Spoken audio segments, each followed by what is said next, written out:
करके बोलने की परंपरा शुरू हो गई है। अपनी उम्र के अनुसार मैं भी आप लोगों से अनुमत वही चाहता हूँ। जैसा आपने परिचय दे दिया कि हमारे अनुज हैं, तो हमको रोक तो सकते नहीं हैं, स्वयं नियंत्रित रहेंगे, आश्वासन दे रहे हैं। और वैसे भी हम वक्ता नहीं हैं, विचारक जरूर हैं, तो ज़्यादा बोलने की इच्छा भी नहीं रहती है, तो थोड़ी सी बात कहेंगे।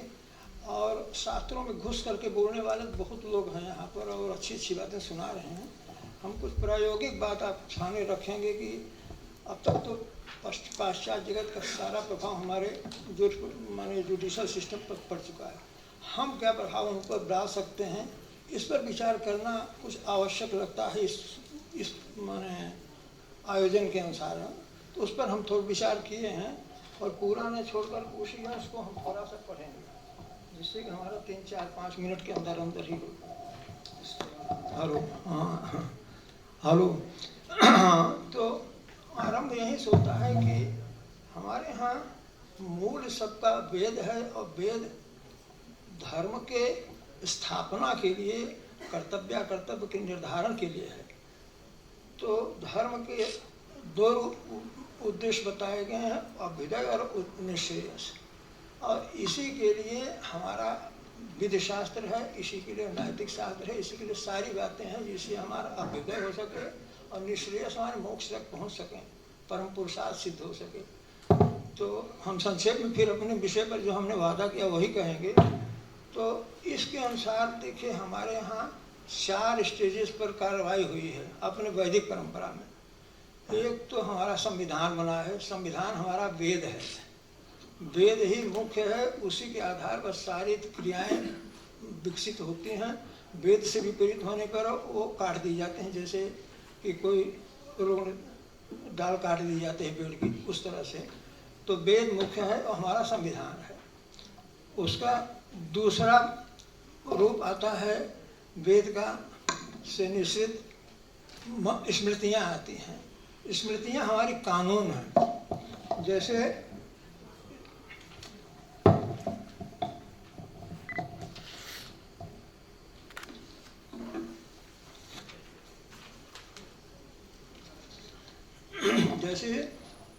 संविधान के अनुसार नियम कानून बनाए जाते हैं, उसी तरह वेद के अनुसार हमारी स्मृतियाँ हैं, और न्याय और मीमांसा इत्यादि अनेक शास्त्र जो हैं, जो कि हमको विधि शास्त्र के विषय में बताते हैं, वो इस वेद पे आधारित कानून हैं, और जो कि हमारे यहाँ संसद में बनाए जाते हैं आजकल। तीसरा स्टेज आता है इन कानूनों को कार्यान्वित कैसे किया जाए। हमारे यहाँ राजा होता था, वैदिक परंपरा में राजा शासक उस कानून का प्रवर्तन करता था। जो स्मृतियाँ बनाई जाती थी उसका कानून का प्रवर्तन राजा करता था। राजा के रूप में और भी प्रतिनिधि हो सकते हैं, सिलेक्टेड लोग हो सकते हैं इस तरह से, लेकिन एक तरह से सबको राजा ही कहा जाता था। तो 3 स्टेज हो गए, वेद हो गया, और फिर कानून हो गए, राजा हो गया। चौथा स्टेज आता है जब कानून का प्रवर्तन करने के लिए राजा अपने कर्मचारियों को लगाता है, ठीक है। जब इसमें भी कुछ दिक्कत होती है तो 5वां स्टेज न्यायालय होता है, वहाँ पर जाकर के निर्णय होता है। वो भी राजा ही करता था या राजा के द्वारा नियुक्त न्यायाधीश इत्यादि करते थे।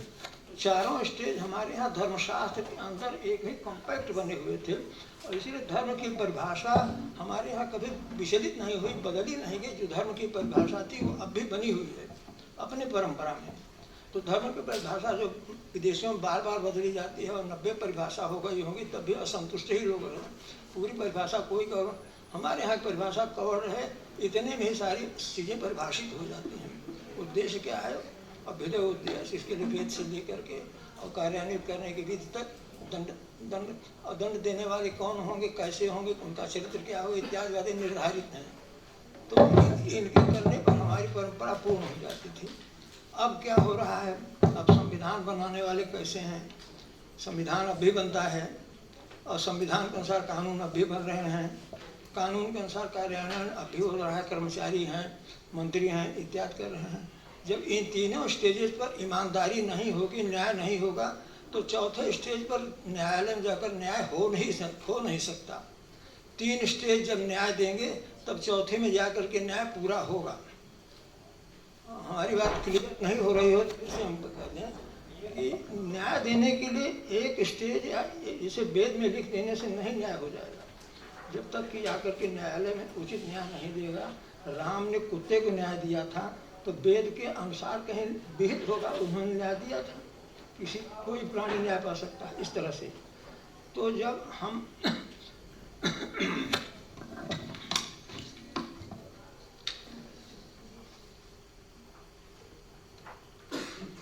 हम वर्तमान स्थिति को देखते हैं, हमारा संविधान किसने बनाया, उसका चरित्र क्या था, उसकी कहाँ तक निष्पक्षता थी उसमें, इत्यादि बातें जब देखते हैं अपने ही देश में नहीं विदेशों में हमको अच्छा लगता है। जैसे ब्रिटिश का संविधान है, अलिखित है, परंपरा से कवर्ड है, उसमें तमाम अच्छाइयाँ हैं।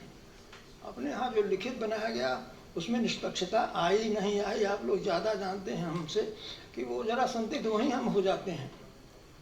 क्यों कि जब हमारे बनाने वाले भले विद्वान हों, कुल हों, लेकिन सपक्ष हैं तो ठीक से संविधान नहीं बन सकता है। ये बातें हम यहाँ पर कहना नहीं चाहे, लेकिन ये अपने देश के अनुसार नहीं, हमारे विदेशों में भी, जैसे अन्य देशों में भी ये अगर हुआ होगा तो वहाँ भी आगे न्याय हो ही नहीं सकते। जब संविधान गड़बड़ हुआ न कानून ठीक बनेगा, न तो उसके पालने वाले, न तो न्यायालय ही ठीक रह जाएगा।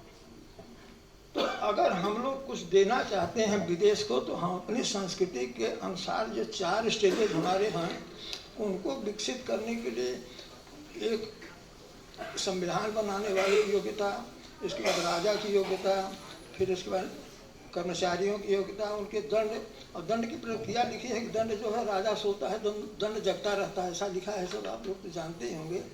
तो दंड हरदम जागृत, कोई कर्मचारी 1 पैसे का घूस लेता है उसको उसी समय सजा दी जाए, उसका निर्णय 8 साल बाद होगा तब तो रिटायर हो जाए, ऐसा नहीं होना चाहिए। निर्णय देने में देर करने से सारा निर्णय डिफीट हो जाता है। ये तो सभी माने सिद्धांत जानते हैं। LLB में हमने भी थोड़ा पढ़ लिया। वैसे प्रोफेसर लोगों के बीच में हम तो सरकारी कर्मचारी को लोग अधिकारी हैं या नहीं, लेकिन इतनी देर हमने कह दिया। सदा हमारा समाज पूरा हो रहा है, इसलिए समाज चाहते हैं अपनी बात लगभग हमने कह दिया है। अगर हम कुछ देना चाहते हैं विश्व को तो यही संदेश दें कि हम जिस तरह से 4 स्टेजेज बनाए थे उस स्टेजेज में लगा करें तो न्याय की प्रतिष्ठा हो सकती है, हमारे यहाँ भी हो सकती है, हम विश्व गुरु होने के आगे बढ़ सकते हैं। इतने से हम विराम लेते हैं। धन्यवाद।